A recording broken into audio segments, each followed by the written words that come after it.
This temporary deal we've reached, and we don't really know exactly what's in it. My concern is if you look at the language of the deal on nukes, which Donald Trump said this is why he was fighting the war, it is identical, as in plagiarized, as in lifted straight off of Obama's deal. They used the same words. They lifted it off of the Obama deal and put it on this deal on nukes. So the whole idea that Obama was weak on nukes. What you're about to watch is one of the most damning breakdowns of a presidential announcement you will see. Joe Scarborough, not exactly a left-wing activist, sat down with foreign policy expert Richard Haass and another analyst to go line by line through Trump's Iran deal. And what they found was extraordinary. The nuclear language Trump is using to claim he got a tougher deal than Obama. It appears to be lifted, word for word, straight from the Obama deal that Trump himself tore up. And that's just the beginning. Over the next 11 minutes, they dismantle the Strait of Hormuz claim, the regime change claim, the sanctions argument, and ultimately conclude that Iran is actually stronger now than before the war started. Stay with us. And he's going to be tougher. If you even read the language of this memorandum of agreement, it's identical. Then you can talk about the okay, well, here's Obama's. Iran affirms that under no circumstances will Iran ever seek, develop, or acquire any nuclear weapons. That's July 14th, 2015. Republicans melted down. Donald Trump said it was the worst plan ever, that Iran was going to get a nuclear weapon because of this deal. And this is what Donald Trump says.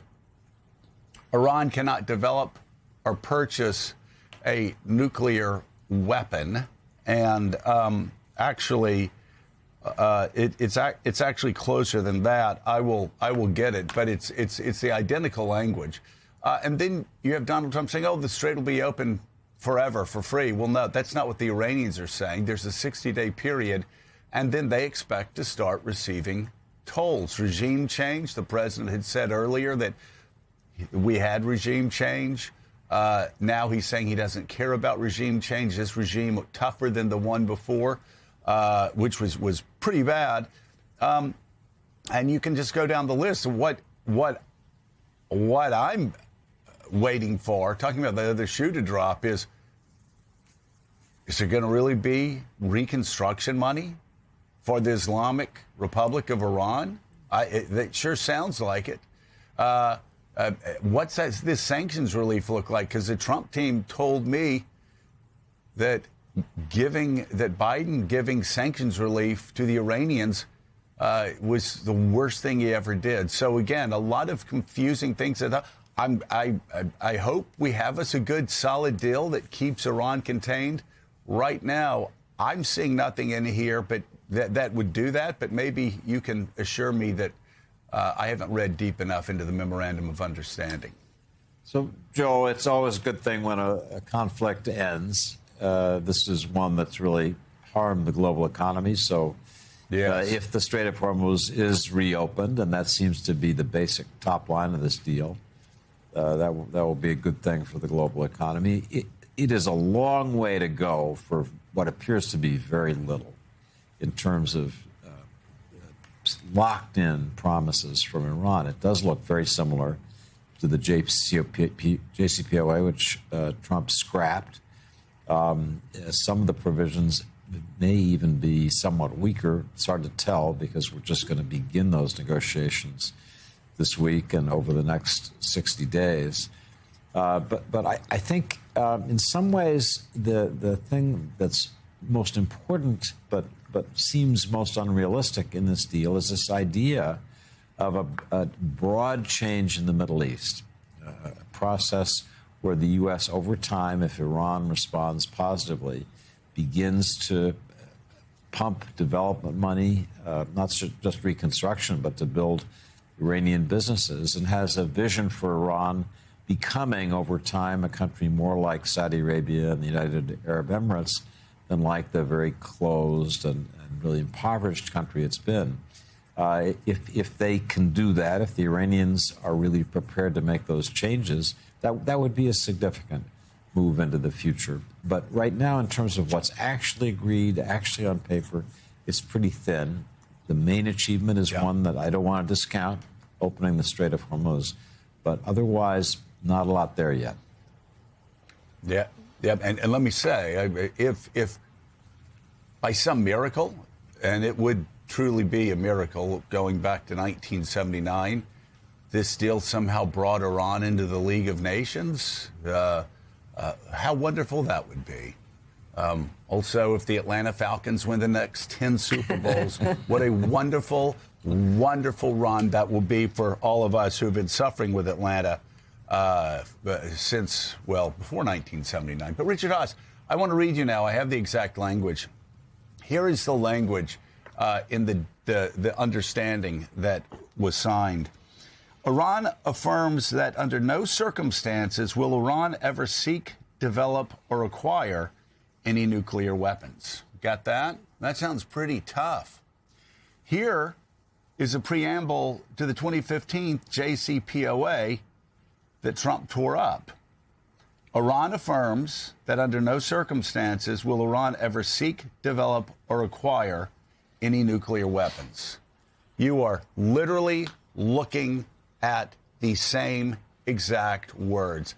And as far as the strait goes, Donald Trump says, well, it's going to be toll-free forever. No, that's not what the Iranians believe. They believe that after 60 days, they're going to be able to start charging insurance, start charging other fees. That's at least what they're saying. And regime change, we've all talked about it. The regime is actually more hardened. They're angrier. They have more of a reason to seek and build out their military capabilities than they did before, because the United States did attack. I guess my question is, can you find a single area where if you look at the Strait, if you look at regime change, if you look at nukes, where we are in a better position today than we were under Barack Obama's deal before the war? The short answer, I'm sorry to say, Joe, is no. And let's just break it into those three parts. The Strait, yes, will be reopened. That's a good thing. But you'd have to believe in the tooth fairy to think it will remain open unconditionally to all without a toll. I think it's a question of when, not if. Not only do the Iranians start adding a toll, but at some point they'll deny access. Just say there's a new crisis with Israel and a country is shipping arms to Israel. I expect it's quite possible that Iran will close the strait to the ships, to ships carrying oil or goods to that country. So, that's one thing. On the nuclear, where you read the language, it's not just that it's similar. That is nothing more than a statement of intention. And as we've learned over the years in arms control, what really matters is not statements of intention, it's capabilities. So the real question with the nuclear is, what is Iran going to be sign up to? And can it be verified? And there's been a remarkable lack of conversation here about the verification capabilities. What about international inspectors? What kind of information is Iran going to be required to provide on a regular basis so inspectors have the access they need? And so there's that entire detailed area. And then last, the people of Iran are really among the big losers here. Why? Because we're going to be transferring enormous sums of money. Either we're going to release frozen assets, ease sanctions. Iran is going to make a lot of money. That's going to shore up, as you said, Joe, this even harder line regime. So I actually think Iran is going to be farther away from the kind of broad systemic regime change that actually it wasn't that far away from before this war broke out. Yeah, Jonathan, it's one of the many reasons why Israel is so dead set against this. What they see is an enraged Iran with more radical leadership. You have the Revolutionary Guard now running it, and the most hardened elements of the Revolutionary Guard. They believe, and as Richard said, everybody around these talks believe that 60 days in, they're going to start charging tolls. And then you look at the sanctions relief they're going to get, which, again, the Trump administration, as you know, constantly berated Joe Biden's administration for lifting sanctions against Iran from time to time. They're going to do it, and We have talk of reconstruction if Iran behaves well down the road. I mean, as Richard said, and again, the devil's in the details. We're really glad there's a possibility that this war, which should have never started, comes to an end.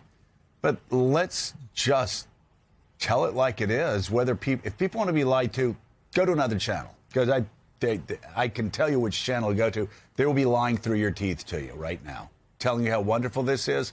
But if you want to know the truth of what's happening right here, the fact is, Jonathan, people in the neighborhood around Iran have every reason to be scared to death right now, because this is a more radical, a more enraged, and soon to be richer Iran thanks to this war. Yeah, we'll tell it like it is. This is a defeat for the United States. Iran is stronger now than they were at the beginning of the war. How often do we hear not just President Trump complaining about the sanction relief that the Biden administration gave Iran, but think about all the pallets of cash, that he would blast the Obama team for sending to Tehran. That's going to be dwarfed by the amount of money that's likely going there now. On the Strait of Hormuz, not only is after 60 days, Iran has indicated they believe they'll charge for tolls, but B, despite President Trump's celebration last night about the strait being open and free for everyone to use, because the evidence is right there on screen. Let's start with what just happened and why it matters beyond this one broadcast. 3 experienced, credible analysts just sat on live television and concluded, point by point, using the actual text, that Trump's Iran deal appears to be built on borrowed language, contested claims, and a structural gap where verification should be. The nuclear commitment is a statement of intention, not a capability restriction, not an inspection protocol. A statement, the same statement, word for word, that appeared in the 2015 deal, and that deal, the one Trump spent years calling the worst deal ever made, at least had mechanisms, centrifuge limits, uranium stockpile reduction targets, IAEA access agreements. None of that has been confirmed in what we know of this framework. You cannot prevent a nuclear weapon with a sentence. You prevent it with a verification system, and that system appears to be missing. Here's what most people watching this story won't catch.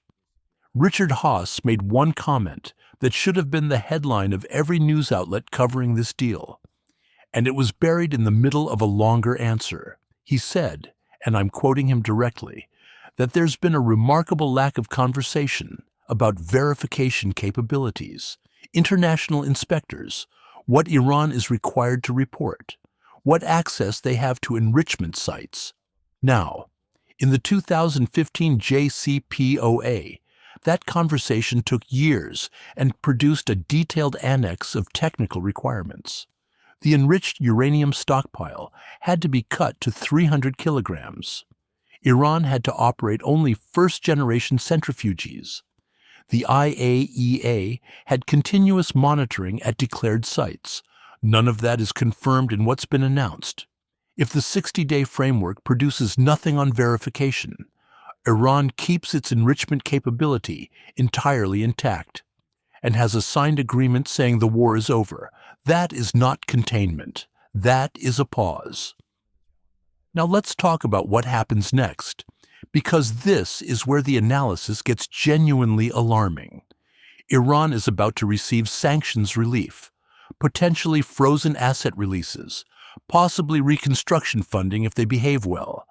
The regime currently running Iran is the Revolutionary Guard, the hardest-line faction of an already hard-line theocracy. And here's the thing, Haass said, that I want you to sit with. Iran was actually closer to genuine internal change before this war than it will be after it. The war, the bombings, the American military strikes. They didn't weaken the Iranian government. They hardened it. They gave it a nationalist rallying point. They radicalized its leadership. And now, that harder, angrier, more radical regime is about to be given an enormous amount of money. The people of Iran, who were beginning to push back against that regime before the war, are, as Haass said, among the biggest losers here. The money won't reach them. It will reach the Revolutionary Guard. And finally, Israel. Every analyst in this broadcast flagged it. Israel was not part of these negotiations. Israel's far-right national security minister said the deal doesn't bind them. They will not leave Lebanon. And what Israel sees is not a peace deal. What Israel sees is an enraged, militarily experienced, soon-to-be funded adversary who now has no reason to hold back, because the international pressure that might have restrained Iran is gone. The war is over. The deal is signed. The money is flowing. But Iran's capability to strike Israel, to close the strait again, to fund proxy forces, that capability is untouched. The neighborhood around Iran, as Joe Scarborough said, has every reason to be scared. This deal didn't reduce the threat. It rescheduled it.